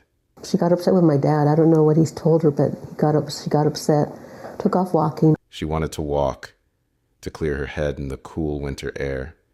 It was a decision that would cost her her life, and one that would haunt Elizabeth for decades to come. None of them knew it then, but this ordinary teenage moment, an argument, a declined ride, a familiar walk, would be the last chapter of Esther's story. I tell myself, why didn't we follow her? Because she just wanted to ride to her boyfriend. February nights in Beaumont can be unforgiving. The temperature dropped sharply after sunset, and in 1979, the winter had been particularly harsh. On that February 9th evening, as Esther set out on her walk to Banning, the mountain air was already turning bitter cold. The same route she had walked so many times before suddenly seemed different in the gathering darkness. What happened to Esther between leaving her house and the discovery of her body remains largely unknown. The walk to her sister's house should have taken less than an hour, but somewhere along that familiar path, she encountered pure evil. Investigators would later piece together that she had been attacked, sexually assaulted, and brutally beaten to death. Her final moments must have been filled with unimaginable terror. The next morning painted a grim picture. Snow had fallen overnight, nature's attempt to cover up the horror that had taken place. At approximately 8:30 a.m., the Riverside County Sheriff's Department received a call that would kickstart one of their longest-running investigations. The caller's voice was unnaturally calm as he reported finding a body along Highway 243. The response was immediate. When deputies arrived at the scene, they found themselves on a remote stretch of Highway 243, a winding mountain road that cuts through some of Southern California's most isolated terrain. There, partially buried in the fresh snow, lay the body of a young woman. It didn't take long to identify her as Esther Gonzalez. The crime scene told a story of savage violence. Esther had been sexually assaulted and bludgeoned with such force that the medical examiner would later struggle to document all her injuries. The killer had shown no mercy, no humanity. After the attack, he had left her there in the snow, discarded like trash along the highway. The peaceful mountain road, usually known for its scenic beauty, had become the site of unthinkable brutality. The location itself raised questions. Highway 243 wasn't on Esther's regular route to her sister's house. How did she end up there? Was she forced into a vehicle? Did she accept a ride from someone she knew? These questions would haunt investigators for decades. As word of the discovery spread, the tight-knit community of Beaumont was shaken to its core. Parents kept their children indoors, neighbors eyed strangers with suspicion, and the carefree atmosphere that had defined this small town evaporated overnight. The brutal reality of what had happened to one of their own destroyed any illusion of safety they had maintained. The snow that had blanketed Esther's body had also complicated the crime scene investigation. While it had preserved some evidence, it had also obscured potentially crucial clues. Nevertheless, investigators meticulously collected what they could, including biological evidence that would prove crucial decades later. At the time, though, they had no way of knowing just how important these samples would become, or that the killer himself had already inserted himself into the investigation. What no one realized then was that the anonymous caller, the man who had led police to Esther's body, wasn't just a random Good Samaritan. He was the killer himself, hiding behind an act of civic duty that would protect him for nearly half a century. It was a calculated move that demonstrated not just cunning, but an almost unthinkable level of cold-blooded confidence. In the immediate aftermath of discovering Esther's body, the Riverside County Sheriff's Department launched what they believed would be a straightforward investigation. After all, they had something most departments dream of: someone who could lead them directly to the crime scene. What they didn't realize was that this apparent stroke of luck was actually part of the killer's calculated plan. The anonymous caller was quickly identified as Louis Randolph Randy Williamson. In an era before caller ID and cell phone tracking, Williamson had been surprisingly willing to come forward and identify himself as the tipster. He appeared cooperative, concerned, and exactly what you'd expect from a good citizen who had stumbled upon something horrible. When detectives interviewed Williamson, they found themselves face to face with a man who seemed genuinely helpful. His story was simple. He had been driving along Highway 243 that morning when he spotted something unusual in the snow. Upon closer inspection, he discovered it was a body and immediately called the police. His demeanor was calm, his answers consistent, his behavior exactly what you might expect from an innocent person who had made a gruesome discovery. "I just knew I had to report it," he told investigators, his voice steady and sure. "I couldn't just leave her there in the snow." The performance was masterful, just the right mix of civic duty and controlled emotion. Not once did he slip up or show the kind of anxiety you might expect from a killer being questioned about his own crime. In what would later prove to be a critical mistake, investigators suggested Williamson take a polygraph test. It was standard procedure in 1979, a time when lie detector tests were considered nearly infallible. Williamson agreed without hesitation. Another calculated move that would help cement his appearance of innocence. To everyone's surprise, he passed the polygraph. This single test result would prove to be a devastating misdirection. With their prime suspect seemingly cleared by science, investigators were forced to look elsewhere. It was a crucial error that would protect Williamson for decades to come. Meanwhile, the physical evidence collected from the scene painted a horrific picture of Esther's final moments. The medical examiner confirmed she had been sexually assaulted and beaten to death. Semen samples were collected, evidence that would eventually crack the case wide open. But in 1979, DNA testing was still years away from becoming a reliable forensic tool. These crucial samples were carefully preserved, waiting for technology to catch up with justice. As weeks turned into months, traditional detective work yielded few results. Interviews with Esther's friends and family revealed no obvious suspects. The community, though horrified by the crime, could offer no meaningful leads. The case began to grow cold, even as Williamson continued his life in plain sight, probably marveling at how easily he had fooled everyone. The investigation's focus shifted multiple times. Other potential suspects were interviewed and cleared. Theories were developed and discarded. All the while, the real killer had been the first person they'd spoken to, the helpful citizen who had reported finding the body, who had passed their lie detector test, who had played his part so perfectly that no one thought to look deeper. By the end of 1979, the case had effectively stalled. The initial investigation files were filled with dead ends, failed leads, and one crucial oversight. They had already interviewed the killer and let him walk away. Time, however, doesn't heal all wounds. Sometimes it just makes them deeper. For the Gonzalez family, each passing year without answers was another layer of pain added to their tragedy. The calendar became a cruel reminder. Birthdays Esther would never celebrate, graduations she would never attend, a future she would never see. Her father carried the heaviest burden. That final argument with Esther, so normal, so ordinary at the time, had become a weight he couldn't shed. "If only I hadn't argued with her," he would say in quiet moments. "If only I had gone looking for her that night."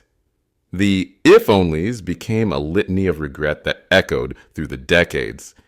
Elizabeth, the sister who had offered that fateful ride, found herself trapped in her own cycle of guilt.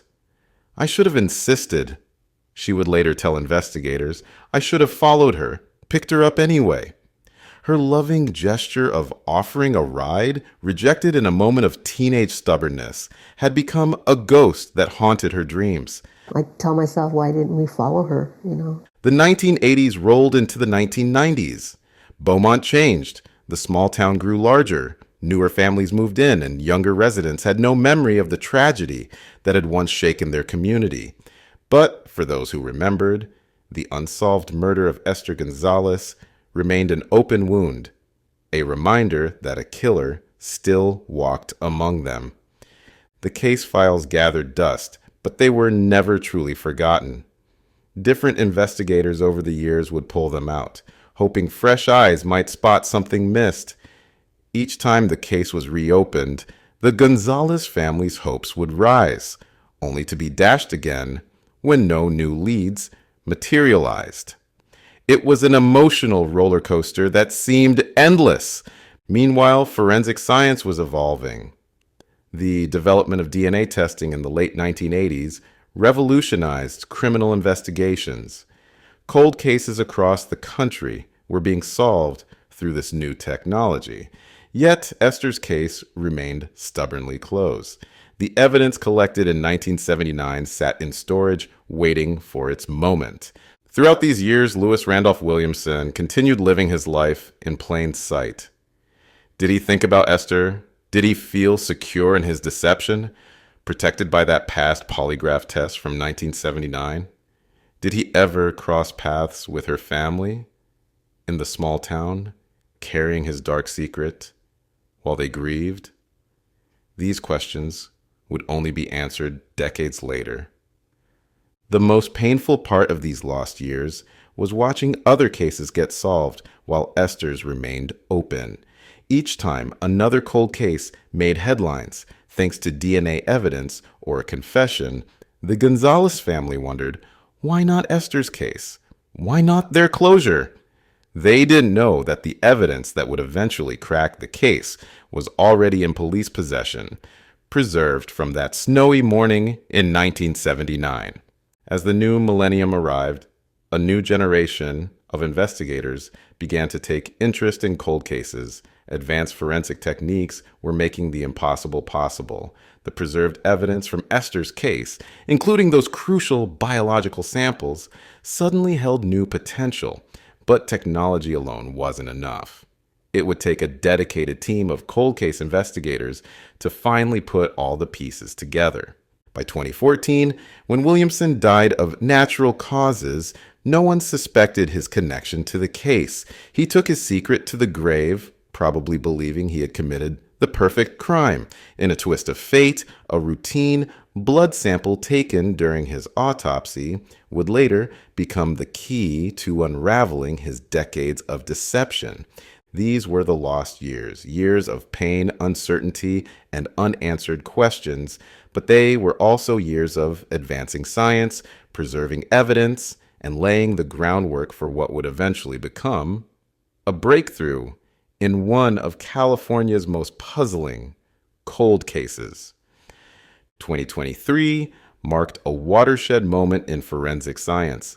What was impossible in 1979 had become routine, and cases once considered unsolvable were being cracked open across the country. The Riverside County Regional Cold Case Homicide Team had seen enough of these breakthroughs to know that no case was truly hopeless, not even one as old as Esther's.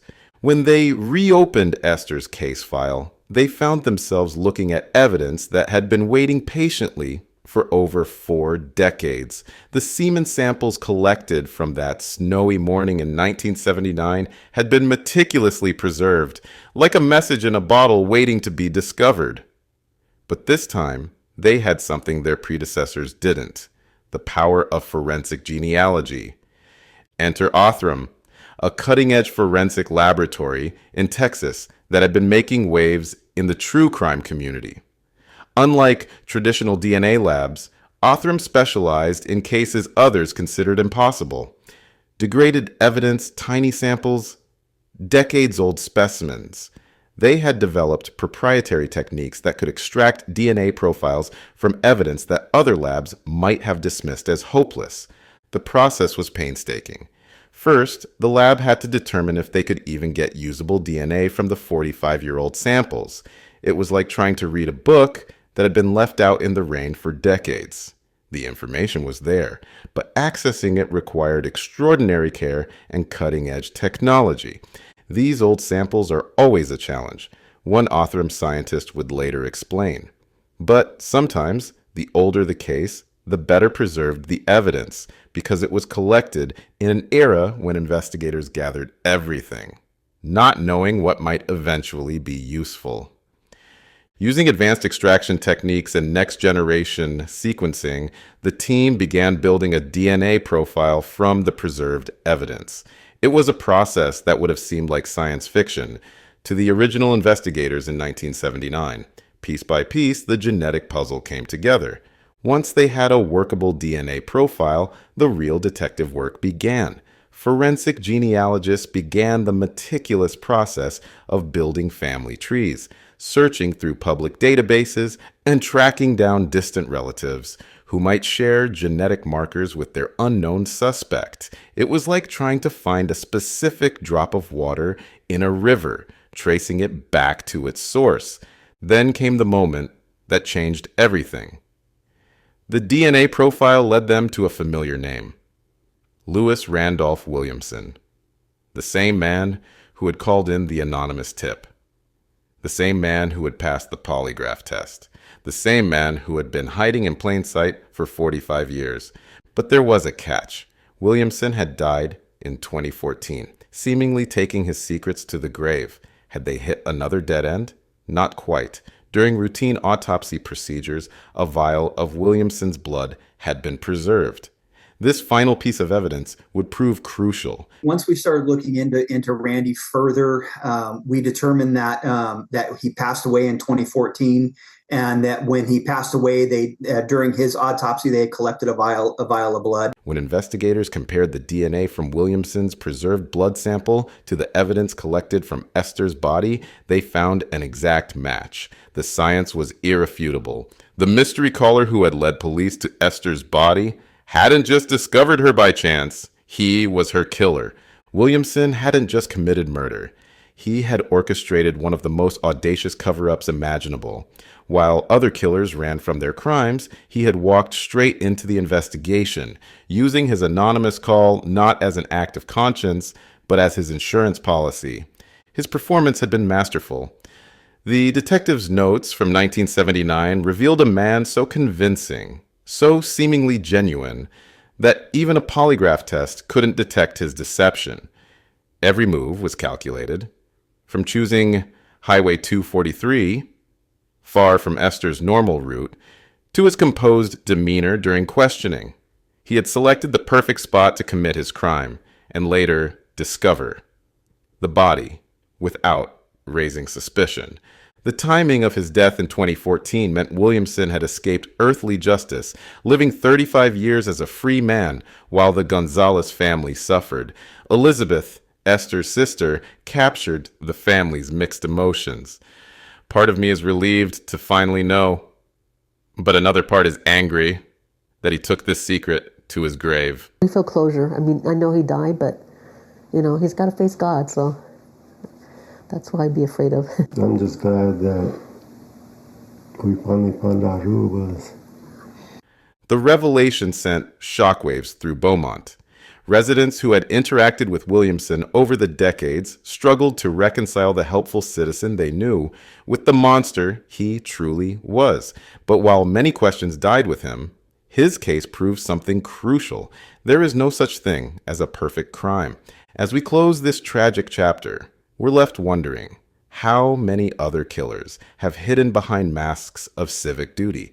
How many families are still waiting for answers locked away in preserved DNA evidence?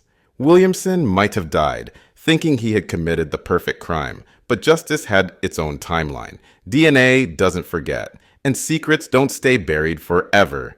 If this story moved you, make sure to hit like and subscribe for more true crime cases where justice finally caught up with those who thought they'd escaped it.